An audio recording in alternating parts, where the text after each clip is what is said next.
మాతను, ధరణీమాతను. దేవతలకు దానవులకు మధ్య భీకర సమరం జరిగింది. మరోసారి దానవులకు ఘోర పరాభవం సంభవించింది. దేవేంద్రుడు సేనలను నడిపించడంలో అత్యంత కౌశల్యాన్ని ప్రదర్శించాడు. దానవుల పరాజయానికి ప్రధానంగా 2 కారణాలు కనిపిస్తున్నాయి. 1, వారిలో పటిమ నశించింది. 2, వారు తమ గురువు శుక్రాచార్యుని హితవును మన్నించలేదు. గురువు ఆదేశాన్ని పెడచెవిని పెట్టినందుకు దానవులకు శాస్తి జరిగింది. అయితే దేవేంద్రుడు మాత్రం యుద్ధంలో విజయం తన శౌర్యపరాక్రమాల వల్లే సిద్ధించిందని విర్రవీగుతున్నాడు. అతడిలో అహంకారం తలకెక్కింది. అహంకారం వివేకం యొక్క ప్రథమ శత్రువు. అహంకారం శక్తి మీద తన ప్రభావాన్ని చూపుతుంది. దాని పరిణామం ఎప్పుడూ శుభాన్ని కలిగించదు. దేవేంద్రుని ఈ అహంకారం నాకు మాత్రమే కాదు, సాక్షాత్తు భగవంతుడైన శ్రీ మహావిష్ణువు కూడా మనస్కరించలేదు.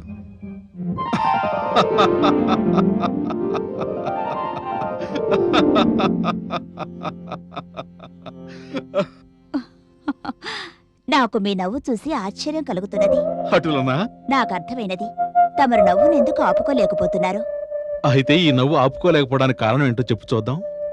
దేవేంద్రుడు ముఖస్థుతితో తనకు తానే మహాపురుషుడని భావిస్తున్నందుకు. కడు చక్కగా ఊహించావు మహాదేవి. ఎవరైతే తమను తాము మహాపురుషులుగా వర్ణించుకుంటారో వారికొక భయం ఉంటుంది. ఇతరులు తమ గొప్పదనాన్ని గుర్తించరేమోనని. అది వారికి ఆత్మవిశ్వాసం లేనందువలనే దేవి. నిజమే ప్రాణనాథ. నాకును ఆ దేవేంద్రుని అహంభావం అస్సలు నచ్చలేదు. దేవి, అహంకారము దర్పము తనను తనకే దూరం చేసే 2 అవలక్షణాలు. ఒక్కొక్కసారి మన నీడ మనకంటే చాలా పెద్దదిగా కనిపిస్తుంది. అప్పుడెవరైనా ఆ నీడ యొక్క ఆధిక్యత నిజంగానే తన శరీరం యొక్క ఆధిక్యతని భావిస్తే తమకు తామే దూరం అవుతారు. నాథా, నాకనిపిస్తున్నది దేవేంద్రుడు తన పొరపాటును గ్రహించలేకపోతున్నాడని. దేవి, సాఫల్యము సమృద్ధి ప్రాప్తించడం అంత కష్టం కాదు గాని వాటిని సంరక్షించుకోవడమే కఠినతరమైనది. అందుకు నిదర్శనం, ఒక జలాశయంలో నీరు సగభాగమే ఉంటుంది, ఇంకొక జలాశయంలో నీరు పూర్తిగా నిండి ఉంటుంది. ఏ జలాశయంలో నీరు సగమే ఉంటుందో అది శీఘ్రమే ఇంకిపోతుంది కదా. ఈ ప్రకారంగా ఎవరి వ్యక్తిత్వం అల్పమైనదో వారు అతి చిన్న విజయాలకే అమితంగా ఉప్పొంగిపోతుంటారు. పరిపూర్ణమైన వ్యక్తిత్వం కలిగిన వారు సాఫల్యాలను లక్ష్యపెట్టరు. వారి ధ్యాస ఎప్పుడూ కేంద్రీకృతమయ్యేది ఆ విజయాలు తమ లక్ష్యాల నుండి తమ దృష్టిని మరల్చకపోవటంపైనే. సఫలత వారిలో మరింత పట్టుదలను పెంచుతుంది దేవి. పరమేశ్వర, మరి విజయం వరించడం వలన ఆ వ్యక్తుల ధ్యాస మరలక తప్పదంటారా? లేదు దేవి, విజయం వరించడం వలన వారి యొక్క ధ్యాస మరలదు, వారిలోని వివేకాన్ని మేల్కొల్పుతుంది. విజయాల వల్ల ఎదురయ్యే సమస్యల పట్ల దృష్టిని సారింపజేస్తుంది. కమలనైనా, దేవేంద్రుడు కాలకేతును యుద్ధంలో పరాజితుని చేశాడు. మరి అంతకంటే పెద్ద సమస్య ఉంది. దేవి, కాలకేతు ఒక మహా కీర్తికాముకుడు, బలహీనుడైన దానవుడు. అధికారకాంక్ష బలహీనతలు గల వ్యక్తి బయటికి ఎంత బలశాలిగా కనిపిస్తూ ఉంటాడో లోలోనంతటి దుర్బలుడై ఉంటాడు. ఇది దేవేంద్రునికి బాగా తెలుసు. అటువంటి వ్యక్తిని పరాజితుని చేయటం కఠిన కార్యం కాదని. కాని ఆశ్చర్యమేమిటంటే, విజయగర్వంలో మునిగిపోయిన ఆ ఇంద్రుడు గురువు శుక్రాచార్యుల గురించి మర్చిపోయాడు. గురువు శుక్రాచార్యుడు తనకు సవాలుగా పరిణమించనున్నాడని దేవేంద్రుడికి బాగా తెలుసు. సమస్య చిన్నదిగానే అనిపించినా దానికి పరిష్కారం లభించడం అంత సులభం కాదు. గురువు శుక్రాచార్యులా? అవును మహాదేవి. ఈ క్షణంలో నా దృష్టి అంతా ఆయన మీదనే ఉంది. ఆయన ఆలోచనలు ఏ సమయంలోనైనా పెను సమస్యల్ని సృష్టించగలవు. అతని ఆలోచన ఏమిటి స్వామి? మహాదేవి, ఏ ప్రకారంగా ఒక ధనికుడి ధనం అపహరించబడితే అతడు ఆ ధనాన్ని తిరిగి రాబట్టుకోవాలని చూస్తాడో అదేవిధంగా దెబ్బతిన్న ఆ శుక్రాచార్యుల వారు పగ తీర్చుకోవాలని ప్రయత్నం చేస్తున్నారు మహాదేవి.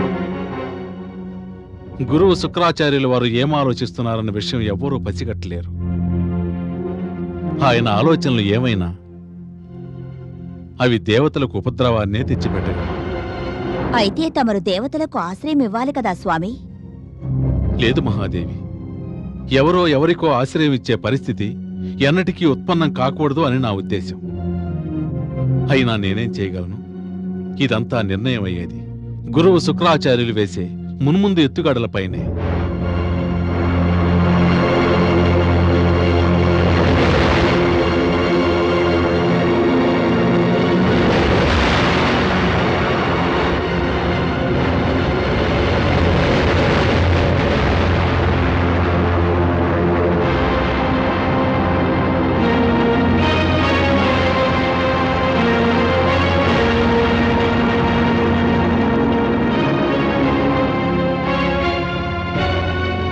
ఇదంతా నా కారణం వల్లనే జరిగినది.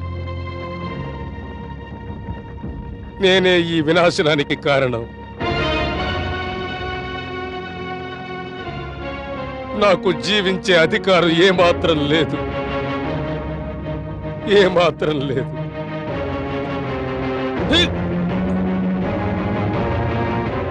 ఆగు కాలకేతు, ఆగు.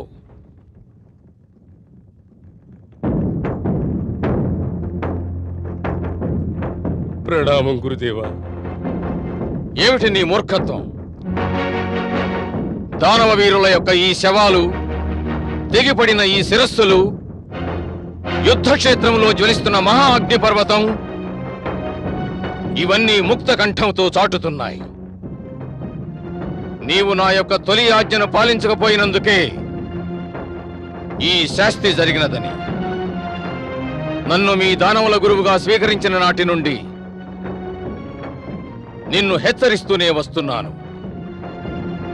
నీవు దేవతలతో నేను అనుమతించే వరకు యుద్ధం చేయరాదని. ఒకవేళ నీవు నా ఆదేశాన్ని పాలించి ఉంటే, నీవు నా మాటను మన్నించి ఉంటే, నేడు ఈ రణభూమిలో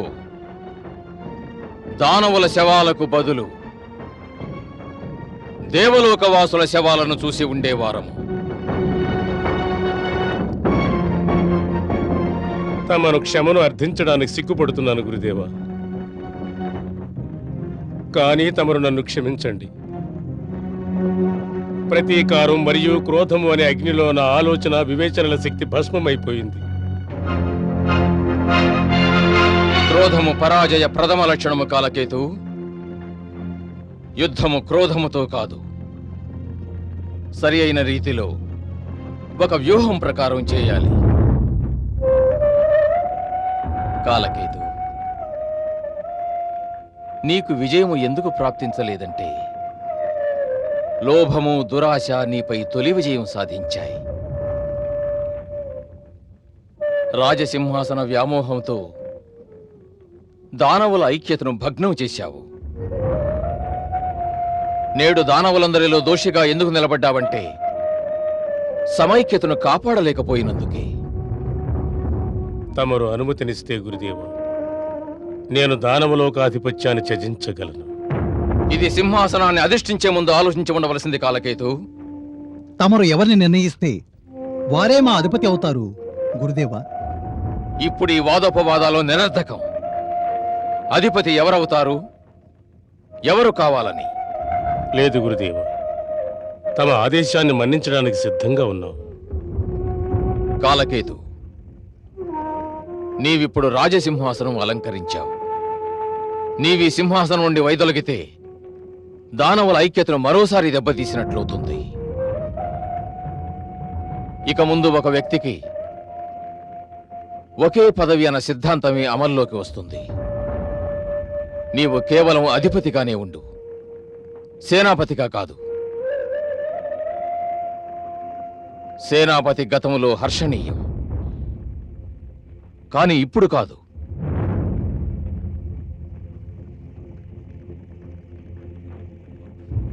తమ ఆజ్ఞ గురుదేవ. కానీ గురుదేవా, మేము పరాజితులం, అవమానితులం కూడా. తమ నిర్దేశకత్వం లేకపోతే కోల్పోయిన అభిమానాన్ని, సన్నగిలిన సాహసాన్ని కూడా తీసుకోలేము. తమరు మాకు మార్గదర్శకులు కావాలి గురుదేవా. మేము మళ్ళీ తలెత్తుకుని జీవించాలనుకుంటున్నాం. మేమా దేవతలను పరాజితులు చేయాలనుకుంటున్నాం గురుదేవా. అది ఎప్పుడు సంభవం అంటే నాకు సంజీవిని మంత్రం సంప్రాప్తించినప్పుడు.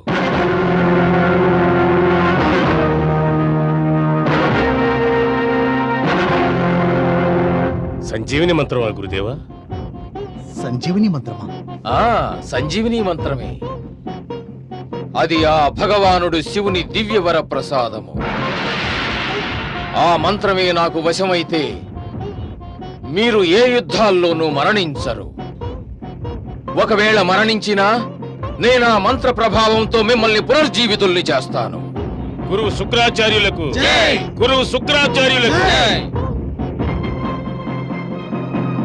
మేము ధన్యులం గురుదేవా. ఆ విధంగా అన్ని యుద్ధాల్లోనూ దేవతల సంఖ్య తగ్గిపోతూ మీ దానవుల సంఖ్య అధికమవుతుంది. ఏదో ఒక నాటికి దేవతల సంఖ్య తగ్గిపోతుంది. మీరందరూ అవలీలగా ముందుకురికి దేవలోకాన్ని ఆక్రమించవచ్చు. దేవలోకములో మన పతాకం ఎగురుతుంది. ఆ దృశ్యాన్ని దేవతలే కాదు, స్వయంగా భగవంతుడైన విష్ణువే తిలకిస్తాడు. గురుదేవులకు జై! గురుదేవులకు జై! గురుదేవులకు జై! గురుదేవులకు జై! గురుదేవులకు నేను శివుని దర్శనార్థం బయలుదేరుతున్నాను. మీరీలోగా ఎలాంటి ఆవేశాలకు లోను కాకండి. నేను సత్వరమే వస్తాను. తమ ఆజ్ఞ గురుదేవా.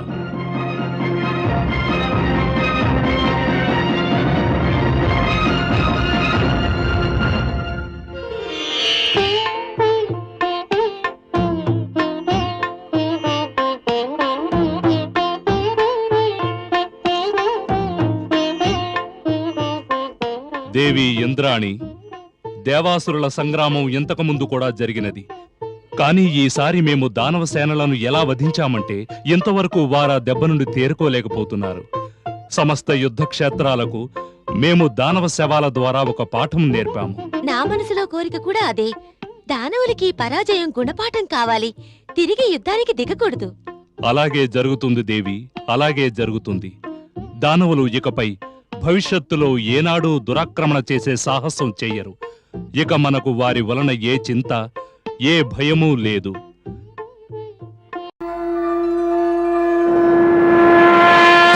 విష్ణుపురా